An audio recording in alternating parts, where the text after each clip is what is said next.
Olá a todos, eu sou a Sara Duarte e sou psicometricista. Se se está a perguntar, psicometriquê? Está no sítio certo. Neste podcast vamos falar sobre psicometricidade, uma terapia que intervém através do corpo, do movimento, da emoção e da relação, em diversos contextos de atuação. Bem-vindo ao Psicometriquê, o espaço onde vamos dar a conhecer a psicometricidade.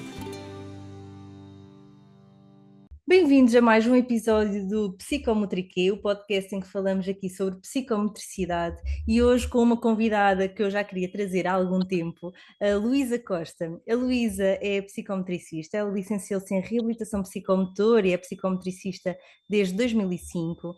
Integra desde então aqui várias equipas multidisciplinares, procurando criar aqui esta linguagem de ligação entre a psicometricidade e as outras intervenções terapêuticas, é algo que nós vamos falar muito hoje. Tem desenvolvido aqui um especial interesse pelo trabalho em grupo, em contexto terapêutico, e desde 2009 é então psicometricista no Hospital de Dia do Serviço de Pedopsiquiatria do Hospital Dona Estefânia, onde realiza uma parte da sua intervenção clínica e é também orientadora local de diversos estágios da Faculdade de Motricidade Humana. Desde 2020, a Luísa também é presidente da Associação de Apoio à Clínica do Parque, à Arte Terapias, e encontra-se atualmente também a realizar aqui formação em terapia familiar. Depois disto tudo, Luísa, bem-vinda e obrigada por teres aceito este desafio. Olá, Sara, bom dia, muito obrigada também pelo convite. Pronto, vamos conversar aqui um bocadinho sobre psicometricidade, não é? Esse é o objetivo e lanço-te já desde o início aqui um desafio para pensarmos. Falamos de psicometricidade ou falamos de terapia psicomotora? É a mesma coisa? São coisas diferentes? Qual é a tua opinião sobre isto? Bem, começamos por uma pergunta complexa, mas, bom, então vou tentar transmitir assim um bocadinho o que eu fui pensando sobre esta questão ao longo do tempo, não é? Eu acho que a psicometricidade é realmente um mundo, não é? A psicometricidade está presente desde aquilo que caracterizou a evolução da espécie humana, está no presente desde o desenvolvimento humano, não é? Numa escala temporal mais curta, e depois nós podemos afunilar este universo para definir a intervenção psicomotora, ok?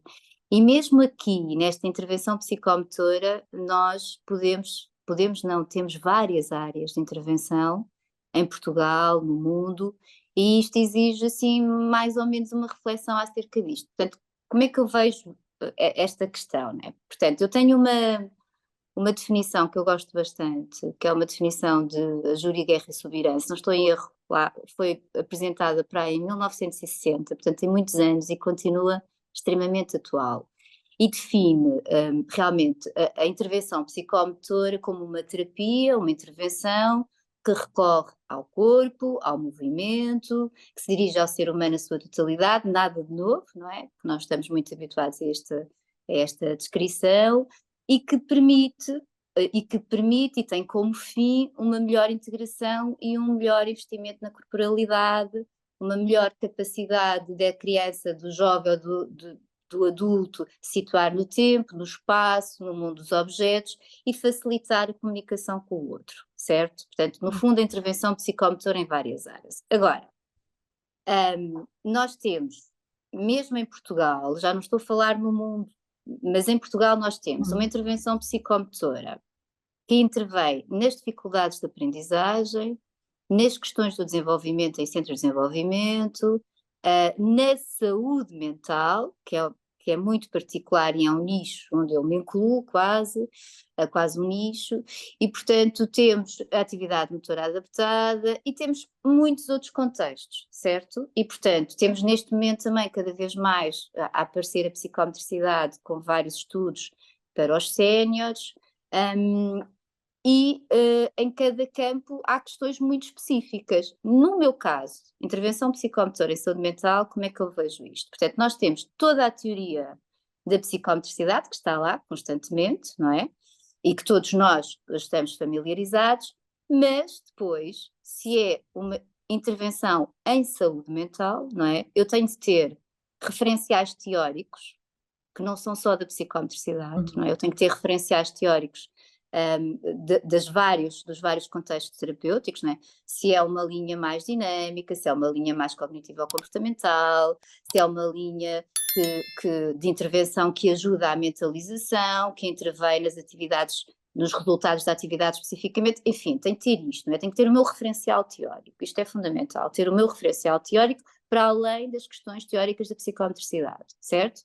E depois tem que, como qualquer terapia, tem de assegurar que tenho a minha supervisão, tenho os meus momentos de reflexão acerca daquilo que está a acontecer, e isso é que define o contexto terapêutico. E, portanto, elas são a mesma coisa, mas simultaneamente são diferentes. Parece contraditório, mas é assim, é a melhor maneira que eu tenho de definir isto. Isto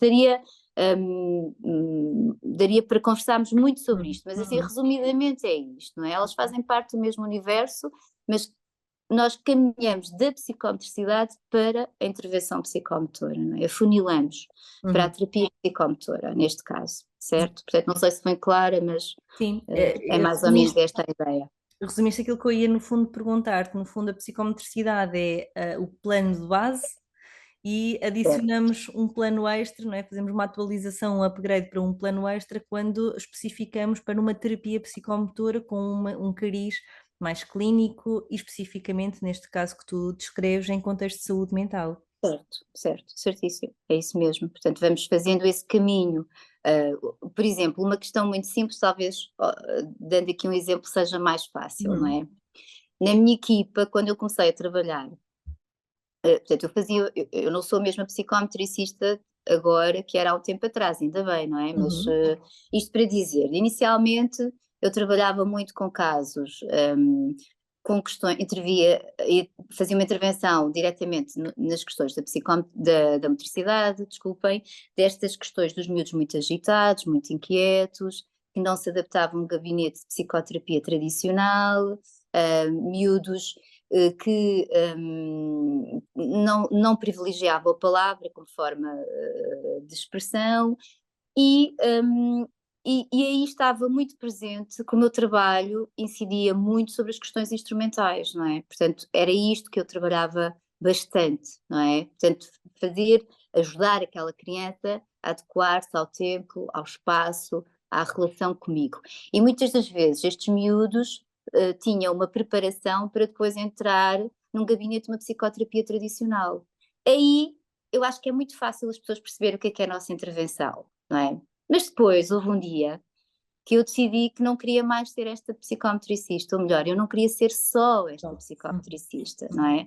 Agora, isto está subjacente em toda a minha prática clínica, não é? Eu não deixei de fazer isto, eu faço sempre isto, mas para além disto faço mais qualquer coisa.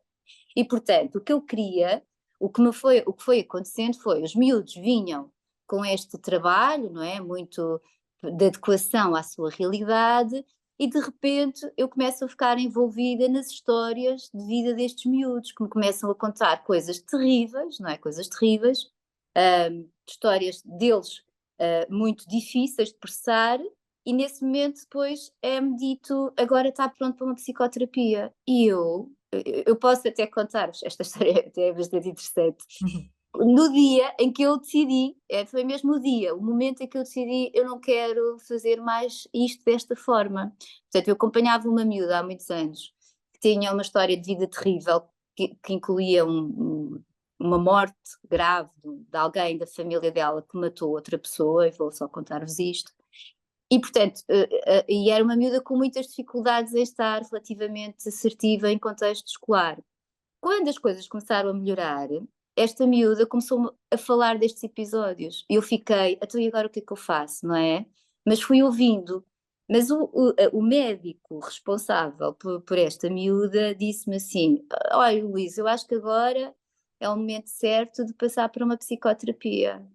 E foi naquele preciso momento que eu decidi: não, eu não posso fazer isto. Isto é uma violência. Portanto, esta miúda acabou de me contar coisas extremamente difíceis da vida dela, não é? Eu estou aqui a ouvir, e passá-la para outra pessoa neste momento seria muito, muito violento. Seria violento para mim, seria violento para ela. E lembro-me perfeitamente o dia em que fui falar. Na altura era o meu chefe de equipa, eu não tinha do meu gabinete até ao gabinete dele, ia assim com os olhos meio a tremer, tipo, é agora, né? Agora, é aqui este momento. E cheguei lá, sentei-me e disse-lhe que achava que era uma violência, que obviamente sentia que não estava preparada, porque realmente a terapia mediada pela palavra não era de todo aquilo que eu fazia, mas que também achava que nós não temos de ser só uma coisa na vida, portanto nós podemos ir encaixando estes dois lados, e disse-lhe claramente que se ele me ajudasse e me orientasse e fizesse supervisão, se ele confiava em mim, eu perguntei-lhe mesmo assim, confia em mim para eu continuar a acompanhar esta miúda? Ele ficou assim meio atrapalhado e tal, e disse, bem, a Luísa também não é a mesma pessoa, dá um tempo atrás, agora tem outras perspectivas e tal, e disse, sim senhor, vou fazer-lhe a supervisão, e portanto ficou o meu supervisor até hoje, portanto acho que tem corrido bem. Mas porque é que isto é importante? Porque nós podemos fazer coisas diferentes também, não é? Nós vamos, não é diferentes, vamos readaptando, vamos ajustando à equipa que temos, à população que temos, àquilo que queremos, não é? Aos nossos interesses, mas isto sempre em função do público que atendemos, não é? Das pessoas que atendemos. E se ao longo do tempo eu fui de repente vou atendendo estas pessoas, não é? De repente as equipas também vão ficando com menos profissionais de outras áreas, e neste momento eu faço assim uma intervenção psicomotora, sim, uma intervenção psicomotora, mas que toca muito, muito, muito o contexto psicoterapêutico, muito mesmo. Uhum. Mas Pronto. que a verdade é que também ao longo do tempo, e tu, no fundo, este exemplo que tu descrevias desta menina, falávamos aqui sobretudo daquilo que era a relação terapêutica que existia entre vocês, não é? E que esse corte ou essa passagem para um Claro, técnico claro, novo era quase, não sei se um começar do zero ou um andar para trás de zero, no sentido claro, em que claro. havia aqui uma relação que teria que ser construída Sim. de novo. Sim, agora, até me custa imaginar que isto se colocava na altura, não é? Até me custa imaginar, mas como é que alguém colocou esta possibilidade? Mas Uhum. na altura era muito, era aceitável, era muito fácil isto acontecer, porque as equipas tinham muitos psicólogos, porque eu estava a chegar a uma equipa onde não existiam psicometricistas e, portanto, era todo um caminho. Eu também Claro. andava aqui a ver onde é que eu poderia, o que é que esta equipa necessitava para, e que eu poderia preencher, não é? As suas necessidades, quais são as necessidades desta equipa e que eu posso complementar.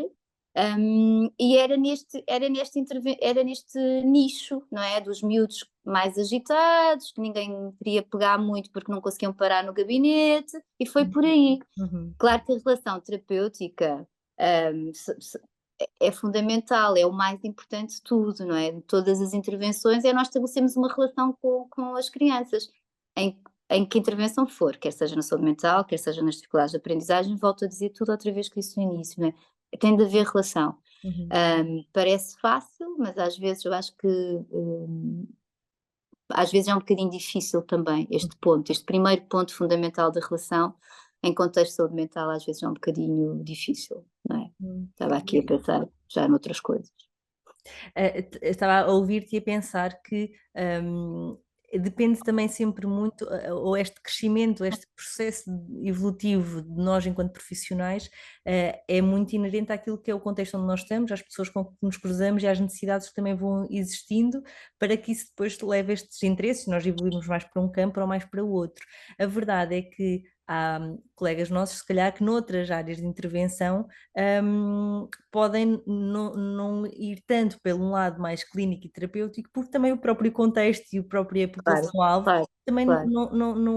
não faz sentido dessa forma. Neste contexto muito específico que tu falas, da intervenção, neste caso na saúde mental infantil, não é? Onde tu te enquadras atualmente e já desde algum tempo, a própria equipa foi também percebendo o que é que nós, na psicomotricidade, podemos trazer como complementaridade e como aqui uma disciplina diferente e complementar à equipa para dar mais resposta a mais casos. Sim, sim, isto obviamente, não é? Nós somos aquilo, em primeiro lugar, da nossa formação, de quem nós somos quanto pessoas, mas quando chegamos a uma equipa, aquilo que uma equipa necessita, pode ser completamente diferente daquilo que a outra equipa necessita. E podemos até estar a falar em saúde mental, não é? Mesmo na área da saúde mental. Porquê? Porque existem projetos, existem necessidades, existem, existe ali uma área que não tem ninguém e que precisa que alguém pegue, ou que precisa de continuidade, portanto, eu entrei para uma equipa onde estava um hospital-dia a funcionar. Estava a começar um hospital-dia, não é? Um projeto piloto quase, não é? E portanto eu sabia que ia para ali, portanto eu sabia que aquilo era a minha função e depois eu fui-me redefinindo e fui-me transformando e fui crescendo, mas aquele era o meu espaço, não é? E eu sabia para onde ia, eu sabia que era para aquilo, não é? Eu acho que às vezes nas equipas talvez a situação que possa ser mais difícil é quando os colegas vão para equipas onde se lhe pede uma coisa com a qual eles não se identificam, não é? Isto deve ser muito difícil. Eu, neste momento, não conseguiria trabalhar em algumas áreas, mesmo da psicomotricidade, porque não sei tão bem como outros colegas, porque me iria exigir um esforço enorme de aprender tudo aquilo que as pessoas foram aprendendo ao longo destes anos. Portanto, a minha área é saúde mental. E se eu tivesse que ir agora, imagina, trabalhar nas dificuldades de aprendizagem ou na linha de desenvolvimento, seria muito difícil para mim. Assim como será difícil para os colegas que trabalham noutras áreas, de repente, cair na saúde mental, não é? Portanto, vamos, também é o Os sítio onde nós temos que nos afunilantes vai também, não definindo, é? não é? Olha, e Sim. falaste aí do Hospital de Dia, e o Hospital de Dia é assim um contexto muito especial, não é? Com as suas especificidades. Queres-nos falar um bocadinho de qual é que é, no fundo, a função que tu, lá está, já fomos falando que foi evoluindo ao longo do tempo e do próprio serviço em si, mas qual é o trabalho que tu desempenhas no contexto Hospital Dia da Infância e da Adolescência, que não és a única técnica, a única intervenção terapêutica a acontecer lá, não é? Portanto, como é que é esta tua intervenção lá e no contexto de equipa multidisciplinar que Sim. acontece neste contexto? Olha, o Hospital Dia tem mais ou menos 20 anos, mais de 20 anos, e já, como tu disseste bem, foi sofrendo bastantes transformações ao longo do tempo. Mas o início do Hospital Dia define aquilo que é a sua essência, não é? E, portanto, o Hospital Dia foi pensado por um conjunto de pessoas, principalmente o Dr. Augusto Carreira e a enfermeira Arlete, que tinham esta certeza que existe um conjunto de crianças que não se ajudam nos gabinetes tradicionais de psicoterapia, não é? Nomeadamente aquelas crianças que são muito agitadas, muito inquietas, que têm experiências adversas de vida, graves, coisas graves, não é? Famílias com muitas dificuldades em assegurar os cuidados essenciais ao crescimento, ao desenvolvimento, e, portanto, eles criaram este projeto que era ter um hospital-dia que, no fundo, fosse uma casa. Não era um gabinete, não era um conjunto de gabinetes, era uma casa em que as crianças, a partir do momento em que entrassem à porta para dentro, tivessem esta sensação de casa, não é? E, portanto, vocês, muitas pessoas não conhecem o Hospital Dia, mas é mesmo uma casa, não é? E as pessoas entram, os miúdos entram, tem uma sala de espera, tem cozinha, cheira a bolo, tem as fotografias dos miúdos dos anos anteriores nas paredes, portanto é uma casa. E, portanto, houve ao longo destes anos todo um conjunto de pessoas que acreditou e que continua a acreditar que os miúdos não se ajudam todos da mesma maneira e que para alguns miúdos, que normalmente também são estes sempre os mais esquecidos, não é? Os que têm menos respostas, os que dão mais problemas nas escolas, os que dão mais problemas em contexto familiar, o que põem os técnicos de cabelos em pé, não é? São estes que têm menos respostas. E ao longo destes anos todos foi-se criando, foi-se esforçando esta ideia de que este espaço seria fundamental. A psicomotricidade é uma parte do Hospital-Dia, é uma das intervenções do Hospital-Dia. Portanto, a psicomotricidade ao longo destes anos, portanto, os miúdos tinham um tempo de intervenção de psicomotricidade, a seguir havia um lanche, portanto, é uma intervenção Agora posso dizer que tanto em grupo como individualmente, eu pessoalmente tenho tantos grupos como miúdos individualmente, mas há uns anos atrás era maioritariamente em grupo. E portanto os miúdos passavam uma manhã em hospital dia, tinham a sua intervenção na psicomotricidade, um grupo, depois lanchavam e depois tinham outra terapia, podia ser terapia ocupacional, outro tipo de terapia expressiva, musicoterapia, enfim, fomos tendo várias pessoas ao longo destes anos. Mas a psicomotricidade era uma peça desta equipa multidisciplinar e, portanto, estava sempre lá. Os miúdos podiam ter outras terapias, mas tinham sempre psicomotricidade. Eu acho que isto é muito importante, não é? O meu chefe de equipa sempre fez questão que todos os miúdos que passassem pelo hospital dia tivessem psicomotricidade. E, portanto, enquanto os miúdos estavam nas suas terapias, os pais estavam a ter apoio no grupo de pais, com a enfermeira Arlete.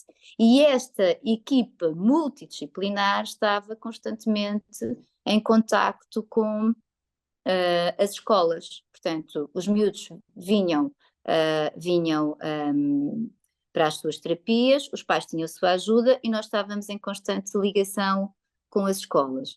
Portanto, e foi assim durante vários anos. Neste momento, as coisas têm-se reorganizado, as terapias são menos frequentes, não é? Portanto, os miúdos neste momento vêm para um grupo terapêutico, não é? Não passam a manhã inteira, passam 1 hora e meia. E temos atravessado algumas dificuldades, mas o início do Hospital Dia foi este, esta é a essência, não é? A minha intervenção, faço intervenção em grupo, faço intervenção individualmente, às vezes junto os pais e as crianças, enfim, eu acho que nós, com a falta de recursos, também temos que nos ir renovando e inventando e, portanto, vamos também transformando aqui este lado mais criativo e tentando responder aos miúdos com aquilo que temos, não é? Mas basicamente a intervenção é uma intervenção grupal e uma intervenção individual em crianças com vários tipos de dificuldades, podemos dizer com alguma patologia, mas que aquilo que é transversal a todos os miúdos do hospital dia é uma dificuldade na relação com os outros. Portanto, são miúdos que têm dificuldade em estar com os outros, quer seja em grupo, quer seja com os adultos, principalmente com os pares, obviamente, mas quer seja independentemente do motivo, os miúdos têm dificuldade em estar uns com os outros. Portanto, e é isto que caracteriza todos os miúdos que estão em hospital de dia. Estava a ouvir-te e novamente a pensar que miúdos com estas dificuldades na escola deve ser muito, muito difícil para eles, naturalmente. E qual é que é? Esta pergunta não é uma pergunta com uma resposta exata, como muitas que nós fazemos, não é? Mas vamos imaginar, para quem nos ouve e que se calhar não é tão habitual vermos a intervenção em grupos terapêuticos a acontecer, se calhar com aquilo que poderia existir realmente, porque é um contexto muito particular que se calhar um contexto só individual, há coisas aos quais ele não chega, e o contrário também é verdade, não é? Qual é que tu dirias que são os motivos fundamentais para um miúdo passar de uma intervenção individual para um grupo, ou do grupo para manter o individual e o grupo em simultâneo? O que é que nós, que características é que nós podemos estar atentos para perceber que podemos precisar deste segundo contexto em simultâneo ou trocar mesmo do individual para um grupo, por Sim. exemplo?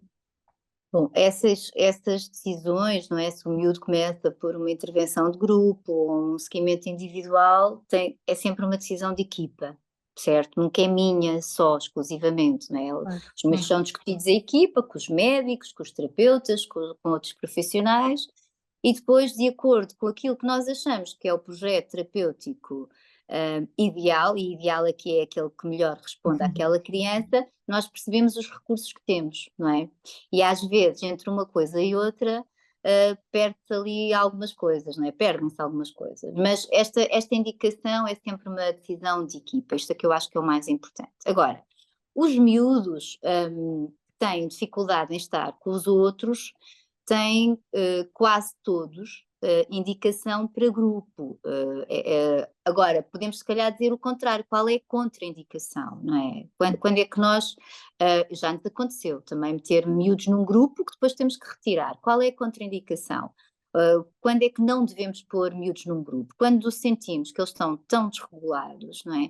E que têm comportamentos tão disruptivos, mas disruptivos é mesmo disruptivos, não é assim zangarem-se ou quererem bater uns nos outros, porque isso é o habitual, ou até há bem pouco tempo era no hospital de dia, não é? Isso é o habitual dos grupos, são disruptivos mesmo se pôr em risco grave e de pôr os outros em risco, não é? Isto é que são os movimentos disruptivos neste contexto. Portanto, quando nós sentimos que os miúdos estão desorganizados ou que estão num momento da sua vida que o grupo é vivido de uma forma muito difícil, não é? Que é quase como parece que estão ali a ser perseguidos, não é? Nós às vezes temos os miúdos em grupo e sentimos isto, parece que ali não é contentor, mas é quase como se fosse um ataque, então nós retiramos os miúdos do grupo e percebemos que eles têm de ter uma relação dual, preferencial, com alguém que eles estabeleçam alguma relação preferencial e que depois, quando há passagem para o grupo,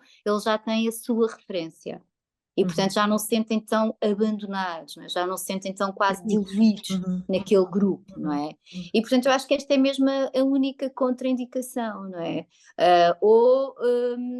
Esta é assim no geral. Agora, temos vários miúdos que, por vários motivos, fizeram os processos de individual para grupo e de grupo para individual. Normalmente, de grupo para individual acontece quando os miúdos entram no grupo com comportamentos muito difíceis, depois estabilizam e começam a aparecer muitas questões pessoais, não é? Da vida deles, da sua intimidade, do seu funcionamento, e que nós sentimos que o grupo já não consegue responder. São aqueles miúdos que de um momento para o outro começam a falar durante a sessão toda e querem dizer muitas coisas sobre eles, e nós estamos a ver a sessão a passar e os outros todos ainda não conseguiram dizer coisas sobre eles. Então sentimos, ok, este é o momento. Se calhar tu estás a precisar do teu espaço individual. Este é a parte positiva de evolução, não é?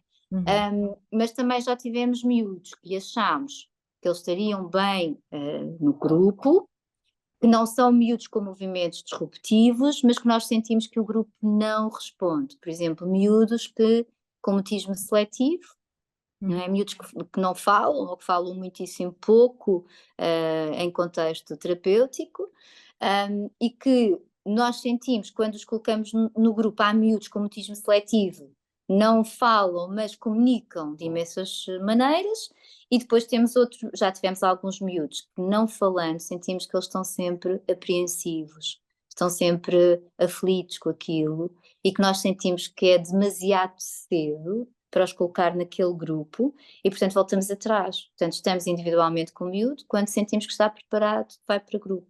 Portanto, isto é sempre assim um jogo, sem receitas, não é? Vamos vendo o que é possível e também é um jogo, acima de tudo, de sensações, não é? O que é que nós sentimos com aquele miúdo e se o que sentimos está a fazer-lhe bem ou não. E se sentimos que não está, repetidamente, não é? Repetidamente, então temos que parar e pensar qual poderia ser a melhor resposta para este miúdo neste momento, não é? O que é que ele precisa, o que é que esta equipa pode oferecer? E isto é um dever que todos nós técnicos temos, independentemente da área, temos esse dever, não é? De pensar, de fazer esta reflexão constante. Uma reflexão e um sentir que só é possível, voltando aqui um pouco atrás, àquilo que falávamos há pouco, estando efetivamente em relação com estes miúdos, porque senão não há este sentir apurado para perceber o quão este grupo ou este individual, o que for, que eco é que está a fazer, que impacto é que está a ter, não é? Só estando efetivamente nesta relação, portanto, não é de todo simples esta coisa de criar relação. Ou de... Não. Eu acho que, sabes que quando se fala sobre isto de estabelecer relação com as crianças, é realmente uma das áreas que eu, em alguns momentos, sinto-me a falar chinês. Isto até parece estranho. Até parece estranho, mas eu vou explicar, vou tentar explicar o melhor possível. É que parece-nos muito fácil esta coisa de estabelecer relação com uma criança, certo? Assim, eu posso estar com uma criança e posso fazer atividades giríssimas durante uma hora com uma criança, certo? Está tudo bem. Portanto, fazemos as nossas atividades, ele vai para casa e volta na semana seguinte e nós continuamos a fazer coisas giras.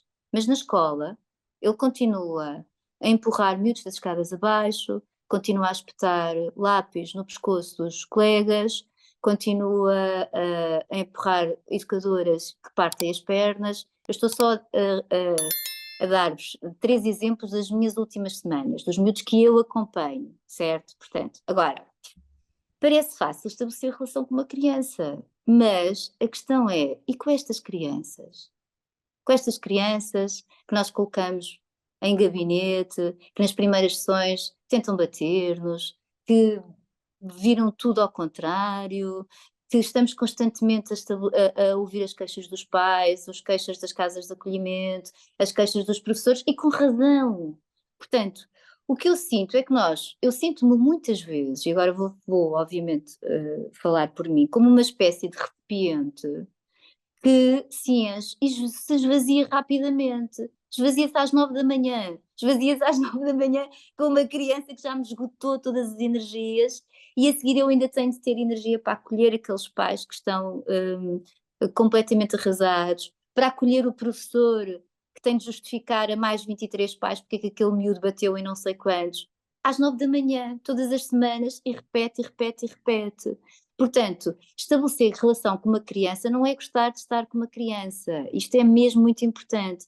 É outra coisa, é estar constantemente, constantemente com uma criança em que nós estamos sempre, sempre à procura daquilo que está dentro de nós. Que ressonâncias é que esta relação, aquilo que eu vivo com esta criança tem em mim? O que é que eu estou a sentir? O que é que eu posso pegar naquilo que eu estou a sentir com esta criança e devolver-lhe de forma a que ela entenda, integre e possa levar para a vida dela. Isto é que é estar em relação com uma criança. Não é estar a fazer coisas com a criança, isso é lamento. Se fosse isso, eu Uns estabelecia uma animadores, não ótima é? relação com todas as crianças que eu tenho, porque felizmente nós temos um contexto apelativo, mas não é só isso. Também é isso, tá bem? Também é isso, mas não é só isso. Os mediadores, os vários mediadores, as várias atividades servem como um caminho que se abre, que se constrói para chegarmos ao outro, certo? Isto é muito importante. Agora, não é só isso. O trabalho em saúde mental é um trabalho incrível, é incrível, de extraordinariamente belo e extraordinariamente difícil. E é isso que o torna incrível, não é? Mas estabelecer relação com uma criança, não, eu volto a dizer, é difícil. Com algumas crianças é difícil, não é? Saber qual é o meu papel, qual é o teu papel, como é que eu continuo a estar aqui todas as semanas, mesmo sabendo que tu fizeste coisas dificílimas, como é que eu continuo a estar aqui, mesmo que tu na semana passada tenhas pegado numa cadeira e tivesses tido que quase que me deste com ela em cima, não é? Como, não é? Este é que é o grande desafio da saúde mental, num contexto que é o meu, claro. Eu imagino que, felizmente, não é? Nem todas, nem todas as colegas, nem eu própria, os meus miúdos são todos assim, obviamente, atenção, estamos a falar assim de alguns muito particularmente. Uhum, uhum. Tu notas diferença? E antes disso, estava a pensar que neste contexto, em todos, mas neste em muito em particular, sinto que se calhar este espaço que tu há pouco falavas, desta possibilidade de reflexão conjunta, que acredito que nem seja sempre possível pelas Uhum. questões que são, não é? De trabalho em equipa no contexto público, às vezes pode não, nem haver ou a disponibilidade ou o tempo possível que as pessoas gostariam, mas este contexto de supervisão, de reflexão em conjunto com outros profissionais que olham para aquela criança, não ser só a nossa visão, é fundamental também para nos mantermos com um olhar, não sei qual é o adjetivo a descrever, mas quase que um olhar que nos permite ir na mesma na semana seguinte, mesmo quando estamos há semanas Uhum, uhum. aqui sob o alvo desta agressão, destas dificuldades que os miúdos Sim, trazem para sim. cima de nós, no fundo, para a nossa sala, não é? Sim, o que eu acho que uma das coisas muito importantes desses encontros, dessas reuniões, dessas supervisões, porque há vários níveis, não é? Nós podemos, a seguir a uma sessão difícil, podemos estar só a conversar com alguém, porque também nós precisamos de vomitar aquilo que está dentro de Uhum. nós, não é? É esta a palavra, precisamos despejar. que é para nos prepararmos para o que vem a seguir, mas depois também tem de haver outros momentos, depois, não logo a seguir, mas mais afastados daquele momento em que pensamos a equipa, em que pensamos em supervisão. E aquilo que eu, que é mais importante para mim na supervisão, ou nesses momentos de reflexão, eu acredito que também seja o mais importante que eu tento transmitir aos miúdos com quem estou, que é, não está sozinha. O que eu sinto nas reuniões, quando eu tenho pessoas que verdadeiramente pensam comigo, me ajudam a pensar, e que às vezes não têm muito para dizer, porque não há muito para dizer perante isto. Ficamos aqui e quando nos for possível encontramos o caminho, mas agora só estamos aqui, não é? O que as pessoas me dizem, o que a equipa me diz é, não está sozinha. Está difícil, mas não está sozinha. E é exatamente isso que eu levo para as sessões, quando as coisas estão muito difíceis, não é? Quando são muito difíceis com os miúdos, quando chegam lá e eles sentem a pior pessoa do mundo e eu sinto-me a pior terapeuta do mundo, eu às vezes digo mesmo assim, olha, estamos aqui os dois, não estás sozinho, não é? E é a única coisa que naquele momento nós podemos fazer por aquelas crianças, é elas sentirem que independentemente do que aconteça lá fora, não é? Nós estamos ali, eu vou continuar ali. E isto é um compromisso terapêutico muito, muito importante. E que reforça novamente aquilo que é esta relação, novamente, não é? É Que há pouco força, estávamos. claro, claro, claro. Isto é mesmo muito importante. Um, eu, um, eu vou dizendo isto muitas vezes às pessoas que se vão formando, não é? Da importância do compromisso, de assegurarmos a continuidade. Nós não podemos ser mais uma pessoa na vida destas crianças que já é tão difícil e tão pouco continuada, não é? Os miúdos nunca sabem muito, é imprevisível, os miúdos nunca sabem muito bem o que é que vai acontecer, não é? Portanto, o contexto terapêutico não pode ser esse contexto. Os miúdos têm de saber que, independentemente do que aconteça uma semana, na semana seguinte nós estamos lá, que isso pode magoar o outro, mas não anula a relação, não mata a relação, e saber o que é que pode contar. Portanto, se eu ficar doente, se eu for de férias, isto tem que ser muito trabalhado com estas crianças. Isto eu não me vou embora, eu vou só descansar um bocadinho para voltar com mais energia. Eu só estive um bocadinho doente, mas já estou bem. Portanto, esta continuidade é um mínimo, não é? É um mínimo para garantir esta relação terapêutica, garantir que os miúdos progressivamente se vão ligando, vão confiando naquilo que é aquela relação terapêutica e investindo nessa mesma relação.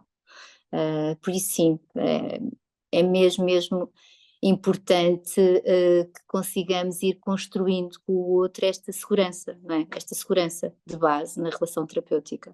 Uhum. Olha, Luísa, tu sentes que é muito que os miúdos de hoje que te vão chegando são muito diferentes daqueles que tu recebias há uns anos atrás? Notas diferença naquilo que são os comportamentos ou naquilo que são as dificuldades que os miúdos trazem hoje em dia à consulta? Sim.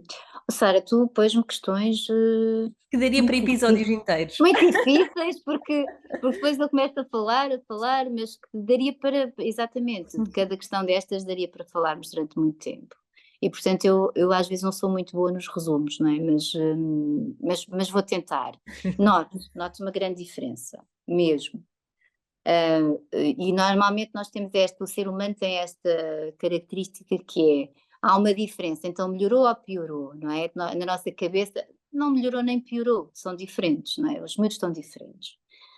O que é que eu acho que está bastante diferente? Bom, os miúdos, há 20 anos atrás, em termos práticos, eram muito mais agitados, mas muito mais. Portanto, a medicação, muitos dos miúdos que eu acompanho estão medicados, e portanto isso tem um tipo de contenção que não tinha e que não existia há 20 anos atrás. Neste momento, alguns deles estão muito medicados, mas ainda assim com estes comportamentos. E, portanto, há 20 anos atrás eram miúdos muito agitados, que não paravam. Eu lembro-me de um deles sair a correr da sala do Hospital Dia e correr pelo Parque de São de Lisboa e nós atrás deles e foi subir uma árvore e nós a tentar agarrá-lo. Isto acontecia, não, era mesmo assim. Portanto, havia uma grande agitação, Uhum. mas os miúdos eram miúdos muito interessados. Ou seja, eram miúdos que não se adaptavam ao contexto escolar, mas tinham uma curiosidade pelas coisas do mundo. Eu lembro-me que quando nós levávamos objetos, brinquedos diferentes, criávamos uma atividade, os miúdos adoravam aquilo, adoravam, viviam aquilo com entusiasmo incrível. Portanto, eu ainda tenho memórias daqueles momentos em que os olhos dos miúdos ficavam, o que é isto, não é? E que eu vou sentindo cada vez menos. Cada vez menos. Isso entristece-me imenso. Entristece-me este lado dos miúdos, que parece que estamos constantemente, neste momento, a ativá-los, não é? São o que parece que não têm ideias se não formos nós a definir o que fazer, como fazer, para onde ir. E eu combato isto todas as semanas. Não, tu és capaz, bora lá, vamos tentar, como é que fazemos isto? Quase colados são receptores, não é? Enquanto que há 20 anos atrás os miúdos não queriam saber o que é que os outros queriam dizer e só queriam fazer, também não era saudável, não é? Porque era o excesso. Neste momento quase que tenho algumas saudades. É de miúdos super criativos, a inventar coisas e que depois nós íamos ajustando aquela energia toda, mas com muita curiosidade, no geral, claro que isto não era igual para todos, mas no geral, pronto, sinto estes miúdos muito colados aos ecrãs, com o mundo interno muito colado aos jogos, não é? Eu não sei se aquilo que eles me estão a contar tem que ver com eles, tem que ver com os jogos, de onde é que isto vem, portanto demoramos mais tempo a perceber de onde é que vêm estas ideias este mundo, com miúdos que são demasiado protegidos pelos pais em alguns momentos, não é? Portanto, eu tenho miúdos que são com muitas dificuldades iniciais de desenvolvimento, não é? Com pais que foram pouco capazes de cuidar, não é? Miúdos que estão em instituições, com histórias de vida muito difíceis, mas depois também tem outros grupos, não é? Onde estão outros miúdos, e aí também passamos para o outro lado, muito protegidos, que arriscam pouco, que fazem pouco, que acham que o mundo está todo centrado neles próprios, não é? Isto é muito difícil de gerir. E aqui eu estou, nesta última caracterização, estou mais a falar, se calhar, de alguns grupos que eu tenho no privado, ok? Que são outro tipo de miúdos. E aí sim é que eu sinto também ainda uma maior diferença, não é? Miúdos muito autocentrados naquilo que eles querem, naquilo que eles precisam, naquilo que é o seu metro quadrado, e nós passamos o tempo todo o contexto terapêutico a dizer: estou aqui mais 4 crianças, estou aqui mais 5 crianças. O teu colega hoje decidiu que não quer fazer essa atividade. Como é que nós podemos gerir isto? E isto é difícil neste momento, é mesmo muito difícil.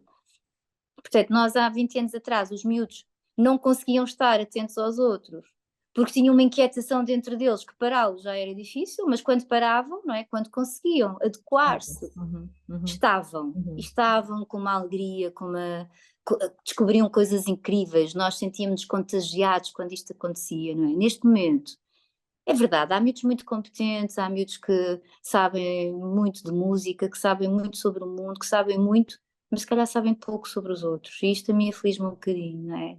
É quase como se cada criança neste momento fosse investida como podes conseguir tudo. Só que esta ideia que eles carregam é uma ideia solitária. Tu podes conseguir tudo. E o que nós fazemos no grupo é dizer: não, nós podemos conseguir. O grupo, o poder do grupo, nós conseguimos. Não é só nós conseguimos. E isto tem sido muito difícil nos últimos anos. É talvez assim o ponto que eu sinta mais dificuldades, que é descentrar a criança de si própria, não é? E dizer-lhe que estar atento aos outros, ele não desaparece, nem nós deixamos de estar atentas às suas necessidades. Nós estamos atentos às suas necessidades na relação com os outros. Isto é muito difícil. Neste momento é difícil. Obviamente que não são todos os miúdos, não é? Mas, no geral, se eu tivesse que escolher um ponto, seria isto, não é? Esta coisa que nos últimos anos se criou, que na relação com os miúdos, tu podes tudo. Se tu quiseres, tu podes tudo. E às vezes, em contexto terapêutico, eu sinto-me a ser a bruxa má. Digo, não, Tu podes muitas coisas, mas ninguém pode tudo, e nós podemos, efetivamente, conseguir mais e melhor se estivermos com outros que nos apoiam, que nos ajudam, e quando tu não fores capaz, tens este grupo. Isto é a mais-valia do grupo. Epá, e nos últimos tempos isto tem sido intenso, tem sido evoluções intensas, não é? Há miúdos que parecem que estão a acordar para a vida, que é do tipo, o que eu sinto é, há mais para além de mim.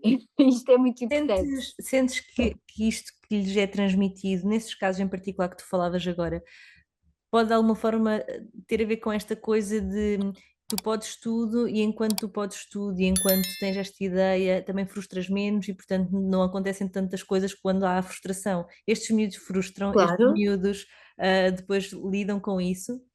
claro, eu nunca fui uma terapeuta a frustrar tanto as crianças como na atualidade. E isto garanto-vos que tem, obviamente que tem a ver com, bem, tem a ver comigo, com certeza que nunca me excluo, mas tem a ver com o tipo de miúdos que nós temos, não é? Porque são miúdos. O que é quase sinistro na sociedade é que os adultos passam o tempo todo a dizer às crianças: tu consegues, tu és incrível, basta tu quereres, tu consegues tudo, não é? Mas depois, quando eles vão, mas depois, em primeiro lugar, acham que só repetindo isto os miúdos vão lá chegar. Quando os miúdos precisam de viver isto, Uhum, precisam de cair, precisam de se levantar, precisam de se frustrar, precisam de sentir que conseguir tudo é, eu não consigo à primeira, mas consigo à décima ou à centésima vez, não é? Portanto, dizem-lhe isto, mas facilitam-lhe a vida, resolvem tudo por eles, não lhes permitem viver esta frustração inicial e ao longo da vida, né? Mas nestes primeiros tempos de faz parte, cais, levantas-te, não é? Não consegues agora, consegues depois. Portanto, a questão, e que nós trabalhamos muito com os pais, é como é que querem que os miúdos consigam tudo, como vocês dizem, se vocês resolvem tudo por eles, se vocês fazem tudo por eles, e se vocês não permitem que os miúdos se frustrem. À primeira queixa das crianças, os pais vão lá e resolvem. E eu digo isto com todo o respeito pelos pais, pelas dificuldades que atravessamos na atualidade, pelo momento de vida difícil, mas ainda assim isto é fundamental. Os miúdos têm que se frustrar, têm que se frustrar. Os miúdos às vezes entram nos grupos, isto nunca acontecia. Vêm assim, mais serenos, ficam num canto, e eu tenho uma necessidade imensa de lhes dizer: hoje estou a sentir que estás um bocadinho triste e podes ficar aí. E há algum tempo depois os miúdos dizem-me isto, que é: eu não posso ficar assim em lado nenhum. É quase como se os miúdos não pudessem mostrar aos adultos que se entristecem, que não são capazes, e isto depois fica inscrito naquilo que vai ser o desenvolvimento das crianças, não é? Frustrar crianças neste momento em contexto terapêutico é o dia a dia, não uhum, é? E frustrar crianças é mostrar-lhe um limite. E em contexto, noutros contextos, sem ser hospital-dia, não é? Os miúdos não são miúdos com patologias graves, ou a maior parte deles nem sequer tem patologia. Estamos a falar de miúdos do dia a dia, não é? Que nós encontramos, da nossa história familiar, das nossas histórias relacionais. Tem que se frustrar, tem que se frustrar. Os miúdos têm de crescer a saber que não podem tudo e que isso é organizador, porque efetivamente não há ninguém que possa tudo. uhum, Não há ninguém que possa tudo. E é quase um contrassenso da forma como nós preparamos os miúdos para aquilo que lhes exigimos. E o que eu estou a ver neste momento, não é? São miúdos aflitos porque se convenceram mesmo que quando não têm uma positiva num teste, ou quando não conseguem fazer a atividade daquela maneira, ou quando os pais queriam uma coisa, eles fizeram outro, são os piores filhos do mundo. uhum. Isto para mim é preocupante. É mesmo preocupante neste momento, não é? Bom, olha, mais um dia de conversa, Sara. Era O mais que um é que eu poderia episódio. dizer? Era mais um Olha, episódio. Luísa, se calhar estamos a chegar aqui ao final do nosso episódio. Terminamos, embora assim, com uma preocupação muito grande e angustiante, não é? Mas que no fundo pode servir também de alerta para aquilo que é, se calhar, estas palavras que nós queremos muito acreditar que eles são de facto fantásticos, os nossos filhos são os maiores e isto tudo, mas que acaba por ser muito oco depois nas vivências que lhes permitimos Sim, efetivamente, passando a redundância, viver e sentir na pele que sim, podem frustrar, podem voltar a fazer e até para resolver, a serem mais capazes de resolver os seus problemas ao longo da vida, não é? Quer dizer, correu mal, o que é que eu tenho que fazer a seguir para conseguir fazer? Como é que eu me posso entreter? Como é que eu posso criar? E isto tudo vai se perdendo e se calhar fica aqui este alerta teu de quem tem as mãos na massa com estes miúdos que de facto sim. vivem isto. Sim, sim, esta é uma questão, eu acho que nós também temos um dever, não é? De atender os miúdos da melhor maneira possível, com todos os erros, obviamente, que vamos cometendo, mas também tentarmos perceber no geral, não é? Os Hum. miúdos que foram também evoluindo, obviamente que a sociedade evoluiu, tudo evoluiu, mas estas questões para os miúdos, isto é que eu acho que lhe causa um sofrimento, um grande sofrimento, não é? Que é quase que depositamos todas as nossas esperanças nas crianças e Uhum. devemos acreditar, mas o acreditar não é tu podes tudo. É, eu posso só dar aqui um exemplo das sessões, talvez seja interessante. Há miúdos que nos chegam que têm mesmo muitas dificuldades em fazer as coisas, muitas, não é? E eu vou com calma. Deixo que eles primeiro percebam que não estou a ser capazes, falamos sobre isto tranquilamente e digo, se quiseres, podemos tentar e devemos chegar a algum sítio, não é? E os miúdos logo decidem se querem ou não querem realmente aprender a fazer aquilo, como é que querem fazer aquilo. Mas em nenhum momento, eu acho que isto é importante, quando eu falava há pouco das ressonâncias, não é? Estamos constantemente atentos ao que está dentro de nós. Se eu em algum momento olhar para aquela criança e sentir que por enquanto aquela criança não vai ser capaz de fazer aquilo, eu jamais lhe direi, tu vais ser capaz, está bem? Isto é mesmo importante, porque se eu coloco as minhas expectativas, eu posso lhe dizer, posso introduzir realmente aqui novamente uma ideia de que estamos todos a confiar nele e que ele não é capaz. Uhum. Portanto, eu vou construindo com as crianças este caminho, que é, ok, vamos tentando, talvez sejas capaz, se não fores também está tudo bem, Uhum. estamos aqui, não há problema. E, portanto, eu acho que é mesmo preocupante este olhar dos adultos, não é? De acreditar que as crianças, e de desejar, não é acreditar, é desejar que as crianças consigam fazer tudo e responder em simultâneo a uma data de coisas. Eu acho que é muito difícil. A vida das crianças também não está fácil hoje em dia. Está Uhum. muito facilitada por um lado, mas muito dificultada pelo outro lado. Portanto, sim, dizermos a uma criança que acreditamos que ela vai ser capaz, se sentirmos mesmo, e se tivermos dados que sintamos que daqui a um tempo ela vai ser capaz, mesmo que não seja no imediato. Uhum. Aí sim, mas não aquele discurso quase repetido de tu és capaz. Não, às vezes não são. Às vezes não são. E está tudo bem. Este é o discurso. Olha, eu também não sou. Eu digo-lhes sempre o mesmo, dou-lhes sempre o mesmo exemplo. Olha, eu também tinha algumas dificuldades com matemática. E está tudo bem. Estou aqui, não é? Não há problema. Nós não temos que saber fazer tudo. Não temos que resolver tudo, não é? Estamos aqui.